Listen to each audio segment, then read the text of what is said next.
Hello class. पिछली class में हम लोग सेंट्रॉइड स्टार्ट किया गया था। ठीक है, तो सेंट्रॉइड में हम लोग जो पढ़ रहे थे उसमें आगे हम लोग फर्दर इसमें देखते हैं तो हमको ये पता चलता है कि जो हम नॉर्मली जो बात करते हैं when speaking of actual physical body we use term centre of mass. ठीक है, जब हम एक्चुअल में जब किसी फिजिकल बॉडी की बात करते हैं तो हम कौन सा टर्म यूज़ करते हैं? Centre of mass. The term centroid is use to calculate the concern geometrical shape only. ठीक है, जो सेंट्रॉइड टर्म है वो किस चीज़ से कंसर्न है? वो ज्योमेट्रिकल शेप के कैलकुलेशन ऑफ, ये किस चीज़ से कंसर्न है? ये ओनली ज्योमेट्रिकल शेप के से कंसर्न में है। ठीक है, calculation of centroid falls within 3 distinct categories. ठीक है, 3 डिफरेंट कैटेगरीज में इसको डिवाइड किया गया है। कौन सा है? जिसमें एक लाइन होता है, एक एरिया होता है और एक वॉल्यूम होता है। Depending upon whether we can model the shape of the body involve as a line an area और ए वॉल्यूम। ठीक है, ये 3 कैटेगरी में डिवाइड होता है। लाइन के फॉर्म में अगर किसी लाइन को हम देख रहे हैं कि उसका सेंट्रॉइड कहाँ पे है, किसी एरिया का सेंट्रॉइड अगर निकालना हो, या फिर वॉल्यूम का। ठीक है, तो the centroid C of a line segment, हम लाइन सेगमेंट की बात करते हैं तो lines for a cylinder rod और a wire of length L, cross sectional area A and density rho, the body approximate a line segment and dm equals to rho A D L. मतलब कहना क्या चाहता है कि अगर हम किसी एक लाइन सेगमेंट की बात कर रहे हैं जिसका क्रॉस सेक्शन एरिया जो है वो काफ़ी कम है। ठीक है, एक वायर के फॉर्म में है जिसका लेंथ एल है, क्रॉस सेक्शन एरिया काफ़ी कम है जो ए है, और उस बॉडी की जो डेंसिटी है वो रो है। ठीक है, the body approximate A line segment, तो वो अप्रोक्सीमेटली एक लाइन सेगमेंट है। क्यों? क्योंकि एरिया जो है वो काफ़ी कम है। वो सिलेंडर रॉड का जो एरिया है वो काफ़ी कम है। तो डीएम अगर स्मॉल एलिमेंट का, अगर छोटे से पार्ट का अगर हम मास लिखें कि कितना उसका मास होगा, तो क्या लिखेंगे? Dm equals to rho A D l. ठीक है, डीएम इक्वल टू, एक छोटे क्रॉस सेक्शन का अगर हम मास लिखना चाहें वो डीएम होगा, वो क्या होगा? Density into area into length. ठीक है, जिस पार्ट का हमको मास निकालना है उसका लेंथ, स्मॉल एरिया डी या डी एल। ठीक है, और ए एरिया हो गया और रो जो है वो डेंसिटी हो गया। If rho and A are constant over the length of the rod. ठीक है, अगर रो डेंसिटी और एरिया जो है वो कांस्टेंट है थ्रू आउट द लेंथ, जितने लेंथ को हम कंसिडर कर रहे हैं, the coordinates of the centre of mass also become the coordinates of the centroid. ठीक है, तो जो सेंटर ऑफ मास का कोऑर्डिनेट होगा वही हो जाएगा कोऑर्डिनेट सेंट्रॉइड का। ठीक है, C is the line segment which may be written as. ठीक है, तो इक्वेशन 1 जो हम पिछले क्लास में स्टडी किए थे ये वही इक्वेशन है। ठीक है, बस इसको लेंथ के फॉर्म में लिखा गया है। ठीक है, तो जो हम लाइन का, एक लाइन सेगमेंट का सेंट्रॉइड अगर निकालना चाहते हैं जिसका लेंथ जो है वो एल है, क्रॉस सेक्शन एरिया ए है और डेंसिटी जो है वो रो है। ठीक है, तो उस सेगमेंट का एक अगर स्मॉल पार्ट लेते हैं तो उसका मास जो है वो कैसे निकालेंगे? D m equals to rho A D l. D m जो है वो स्मॉल सेगमेंट का मास है जो कि बराबर है rho density into cross sectional area into उस स्मॉल लेंथ के बराबर है। If rho and A are constant, मतलब कि अगर डेंसिटी और एरिया कांस्टेंट है तो जो कोऑर्डिनेट सेंटर ऑफ मास का होगा वही कोऑर्डिनेट जो है वो सेंट्रॉइड का भी होगा, और ये इक्वेशन जो है वो सेटिस्फाई करेगा। X bar equal to integration of x dot d l upon l. ठीक है, ये एक्स कोऑर्डिनेट बताएगा, वाई बार क्या बताएगा? Y bar equal to integration of Y dot d l into l upon l, और Z bar equal to क्या होगा? Integration of z my dot d l upon l. ठीक है, तो ये इक्वेशन सेटिस्फाई करेगा। ठीक है, जब लाइन सेगमेंट की बात कर रहे हैं और सेंट्रॉइड जो है वो सेंटर ऑफ मास से कोइंसाइड कर रहा है। ठीक है, तो उसके बाद एरिया की बात कर रहे हैं। ठीक है, सेंट्रॉइड निकालना है हमको एरिया सेगमेंट का। ठीक है, तो इसमें क्या लिखा गया है? Area when the density rho is constant and the body has a small constant thickness t, the body can be modelled as a surface area, the mass of the element dm equal to rho t d A. ठीक है, अगर हम छोटे से area की बात कर रहे हैं, छोटे से एरिया की बात कर रहे हैं, तो हम क्या कर रहे हैं कि ये मान के चल रहे हैं कि कोई एक जो मटेरियल हम ले रहे हैं उसकी डेंसिटी जो है वो रो है और कांस्टेंट है, और द बॉडी जो है वो स्मॉल थिकनेस का है और उसका थिकनेस जो है वो टी है। ठीक है, तो बॉडी जो है वो एक सरफेस एरिया की तरह इसको मॉडल किया जा सकता है। ठीक है, डेंसिटी जो है वो बॉडी का रो है और थिकनेस जो है वो काफ़ी कम है। ठीक है, बहुत स्मॉल है टी। ठीक है, तो और जो एरिया हम कंसिडर कर रहे हैं उसका एरिया जो है वो ए है, डी ए है। ठीक है, तो उस छोटे एलिमेंट का मास कितना होगा, d m equal to rho t into d A, जहाँ पे रो जो है वो डेंसिटी है जहाँ पे रो जो है वो डेंसिटी है, टी जो है उस प्लेट का थिकनेस है, और डी ए जो है वो स्मॉल एरिया जो हम कंसिडर कर रहे हैं उसका एरिया है। ठीक है, if rho and t are constant over the entire, the coordinate of the center of mass also become the centroid c of the surface area which may be written as। ठीक है, और अगर हम कहें कि अगर उस बॉडी जिसको हम स्टडी कर रहे हैं उस बॉडी का डेंसिटी और थिकनेस थ्रू आउट एरिया जो है वो कांस्टेंट है, तो जो सेंटर ऑफ मास का कोऑर्डिनेट होगा वही कोऑर्डिनेट जो है सेंट्रॉयड का भी होगा। ठीक है, अगर क्या करें हम कि जिस एरिया को, जिस बॉडी को हम कंसिडर कर रहे हैं, जिस सेगमेंट को हम एरिया सेगमेंट को कंसिडर कर रहे हैं, अगर उसका डेंसिटी और टी दोनों कांस्टेंट है। ठीक है, तो अगर दोनों कांस्टेंट है तो उसका सेंटर ऑफ मास जो होगा वो उसके सेंट्रॉयड के से कोइंसाइड करेगा। ठीक है, मतलब जहाँ जो कोऑर्डिनेट सेंटर ऑफ मास का होगा वही कोऑर्डिनेट जो है वो सेंट्रॉयड का भी होगा। और इसको एक्सप्रेशन के फॉर्म में ऐसे लिखा गया है कि X bar equal to integration of x dot D A upon A. ठीक है, ये एक्स कोऑर्डिनेट बता रहा है, क्या कर रहे हैं, एक्स बार निकालने के लिए, एक्स कोऑर्डिनेट निकालने के लिए क्या कर रहे हैं, integration of x dot D A, जो एरिया हम कंसिडर कर रहे हैं वो divided by total area. Similarly y bar equal to integration of y dot D A upon A. ठीक है, y जो है वो y कोऑर्डिनेट है और डी ए जो है वो स्मॉल एरिया है और a जो है वो टोटल एरिया है, और z bar equals to integration of z dot D A upon A, जहाँ पे a जो है वो कैपिटल A जो है वो टोटल एरिया है और डी ए जो है वो स्मॉल एरिया है जो हम इसमें कंसिडर कर रहे हैं। ठीक है,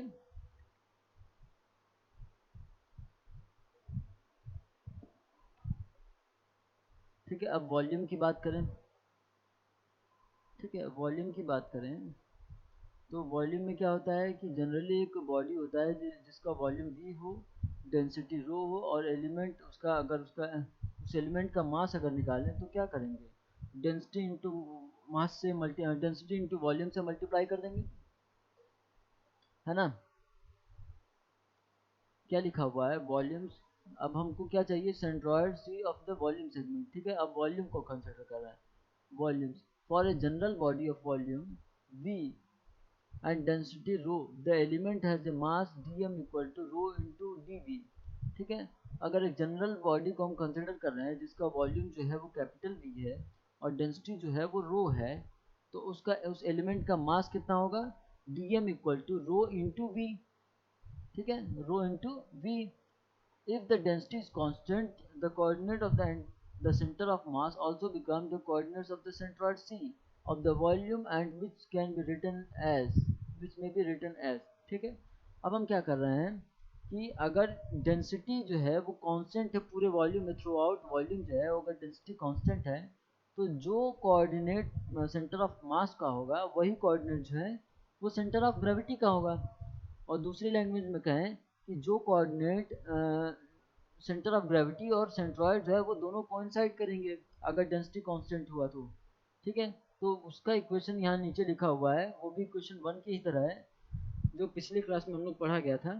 क्या होगा, x bar equal to integration of x dot D we upon v. ठीक है, y bar equals to integration of Y dot D we upon v. ठीक है, और z bar equals to integration of z dot D we upon v. ठीक है, तो इस तरीके से हम बता सकते हैं कि कोऑर्डिनेट जो है वो किस तरीके से आएगा एक्स बार का, वाई बार का और जेड बार का एक वॉल्यूम सेगमेंट में, ठीक है।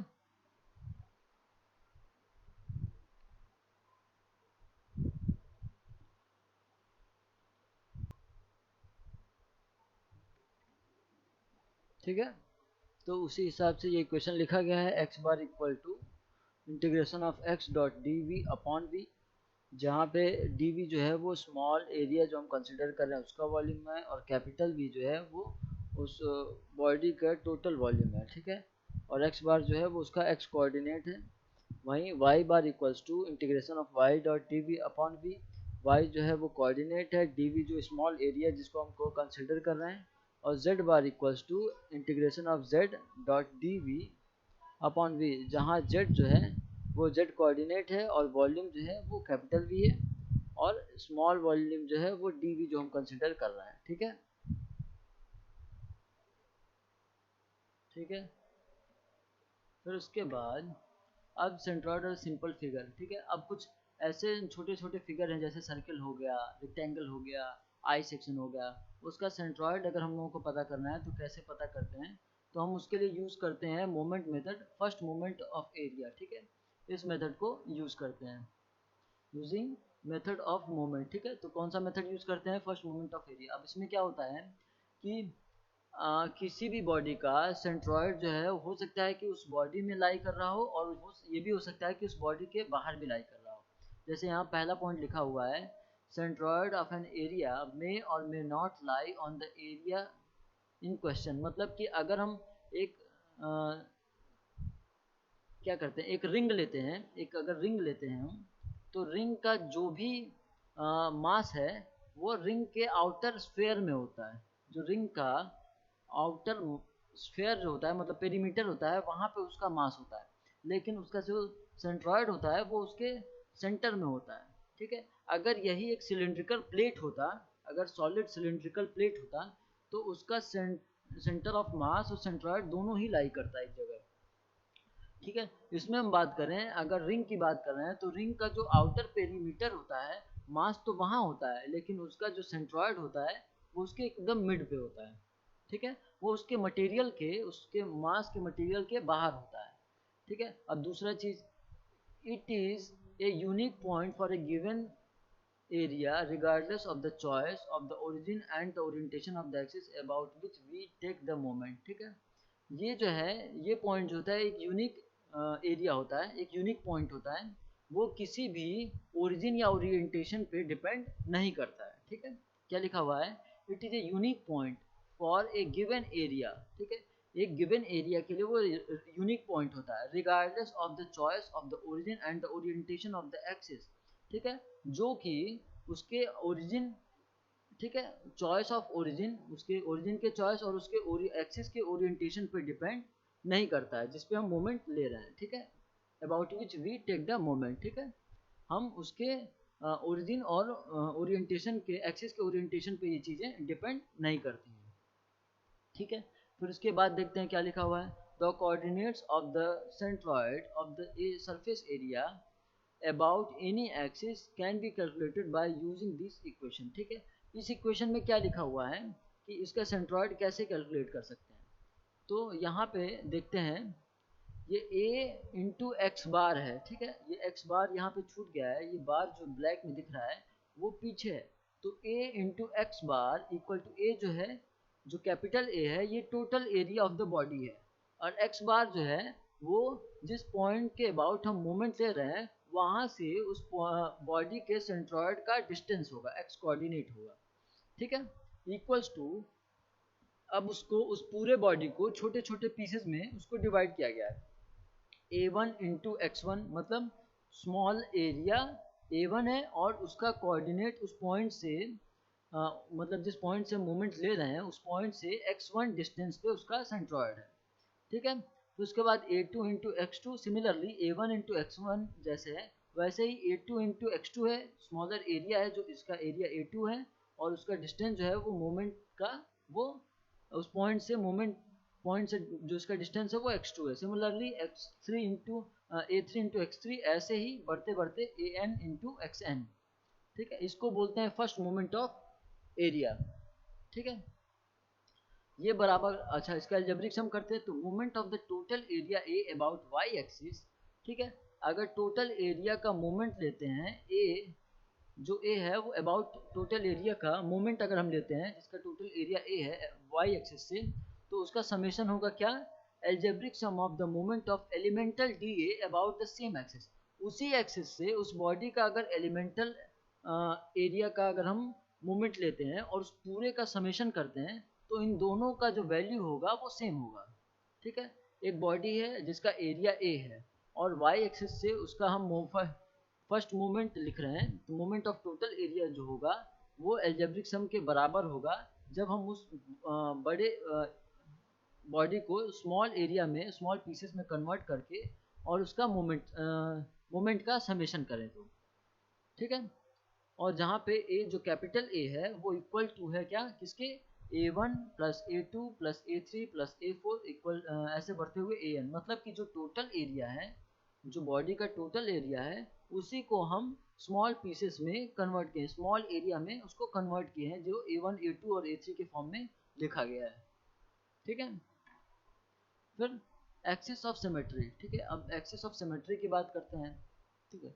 अगर किसी पॉइंट के अबाउट बॉडी जो है, अगर किसी एक्सिस के अबाउट बॉडी जो है वो सिमेट्री में है, तो इसका मतलब कि इसका हाफ पार्ट का अगर मोमेंट लेते हैं, ठीक है, किसी एक्सिस के हाफ पार्ट का अगर मोमेंट लेते हैं तो वो बराबर होगा उसके अनदर हाफ पार्ट के मोमेंट के, ठीक है। और जो सेंट्रॉयड होगा वो उसी सिमेट्रिकल लाइन सिमेट्रिकल एक्सिस के पे ही कहीं लाई करेगा, ठीक है।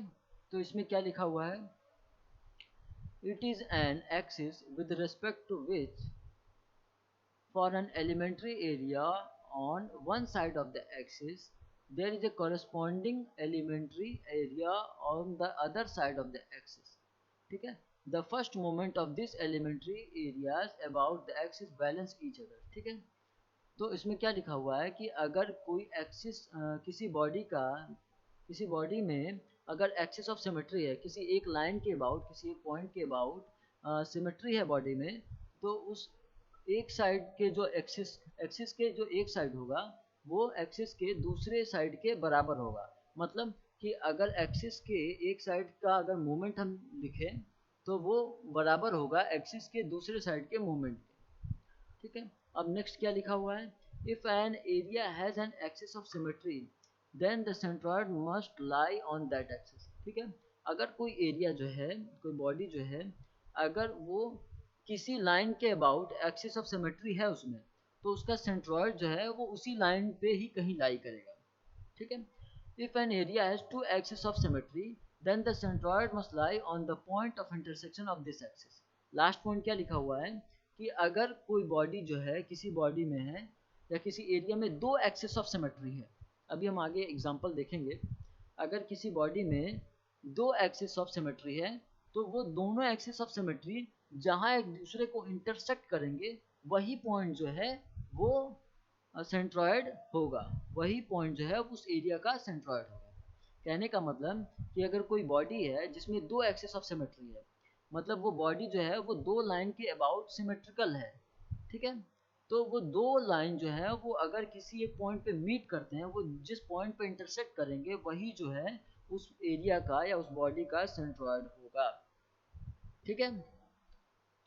जैसे कि example, the rectangular shown in the figure has two axes of symmetry, xx and yy. Therefore, intersection of these two axes gives the centroid of the rectangle, ठीक है। इस रेक्टेंगुलर पार्ट को अगर देखें हम तो यहाँ दो एक्सिस ऑफ सिमेट्री है, ये एक्स एक्स के अबाउट देखें तो जितना पार्ट पॉजिटिव वाई डायरेक्शन में है उतना ही पार्ट निगेटिव वाई डायरेक्शन में, और दोनों जो है वो सेम एरिया है, सिमेट्रिकल है, एक दूसरे इस एक्स एक्सिस के अबाउट सिमेट्रिकल है। सिमेट्रिकल अगर दिखाना है तो एक एग्जांपल हम ये कह सकते हैं कि अगर हम एक्स एक्स के अबाउट अगर एक मिरर रख दें तो जो पार्ट मिरर में दिखेगा वो एकदम सेम उसी की तरह होगा, और अगर मिरर हम हटाते हैं तो वो पार्ट जो है वो एक्चुअल में लाई कर रहा होता है, ठीक है। अब दूसरा हम करें, दूसरा एक्सिस ऑफ सिमेट्री ये वाई वाई के अबाउट है, इस वाई वाई लाइन के अबाउट हम देखें तो जितना पार्ट निगेटिव एक्स डायरेक्शन में है उतना ही पार्ट पॉजिटिव एक्स डायरेक्शन में है, तो ये दोनों पार्ट जो हैं वो इक्वल हैं और सिमेट्रिकल हैं।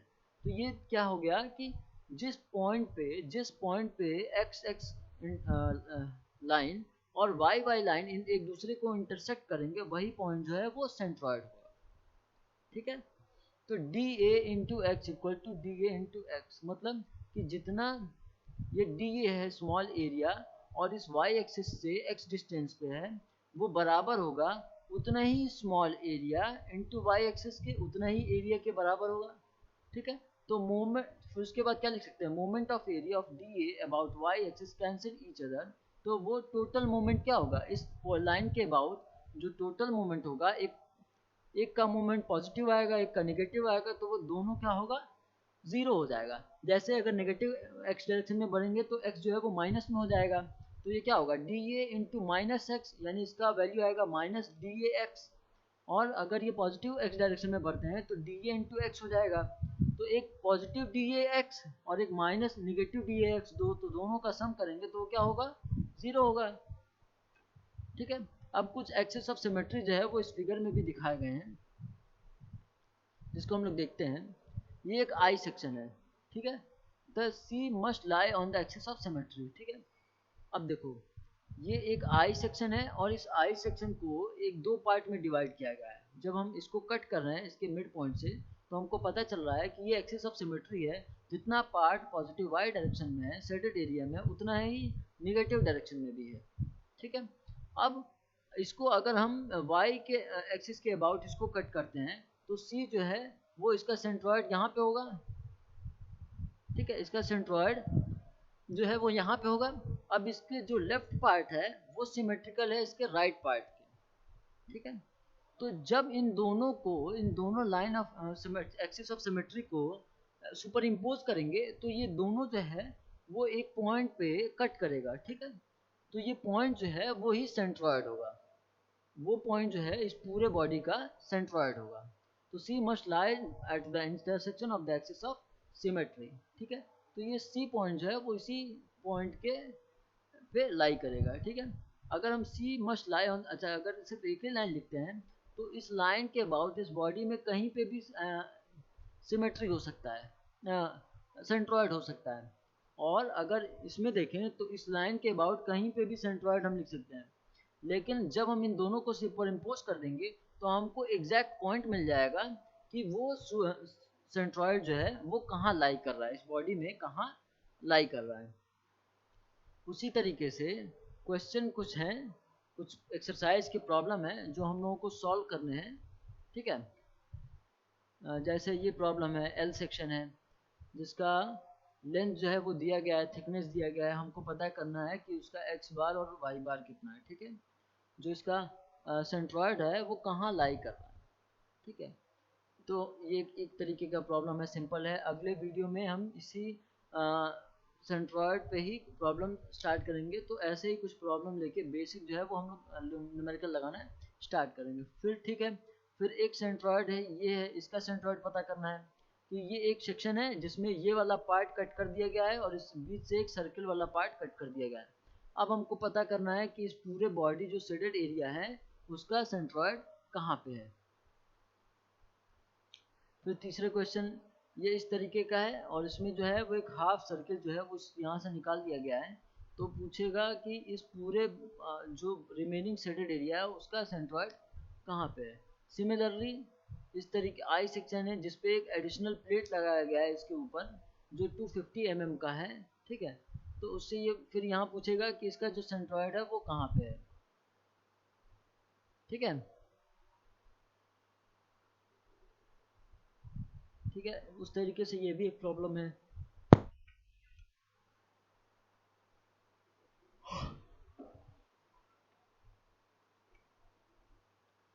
ठीक है, सिमिलरली एक ये भी एक प्रॉब्लम है।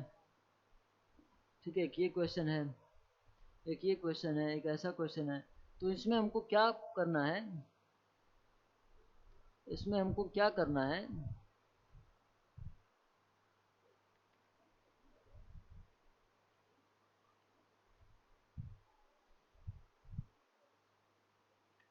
इसमें हमको क्या करना है,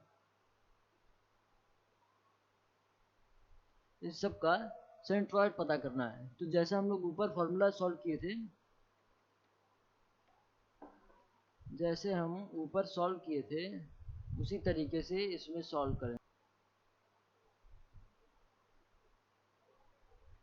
ठीक है, तो जैसे हम लोग कॉन्सेप्ट में पढ़ा गया है, तो कैपिटल ए यानी इस पूरे सेक्शन का एरिया इंटू एक्स बार हमको पता नहीं है, वही फाइंड आउट करना है सेंट्रॉइड।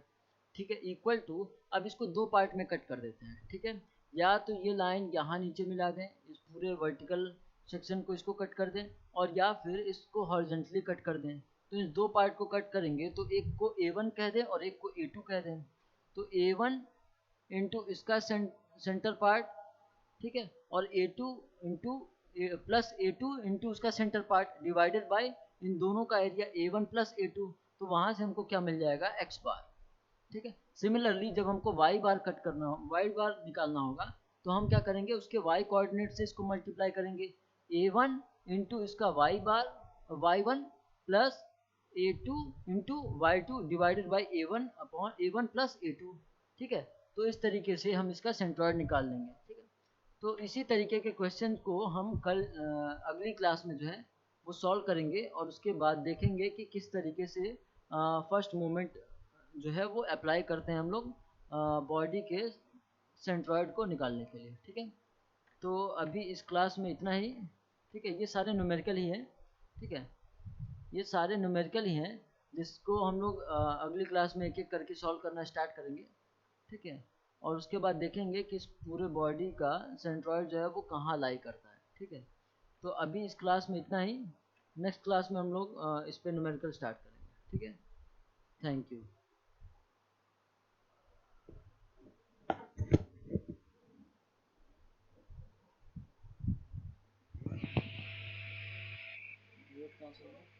म्यूट कहाँ से होगा?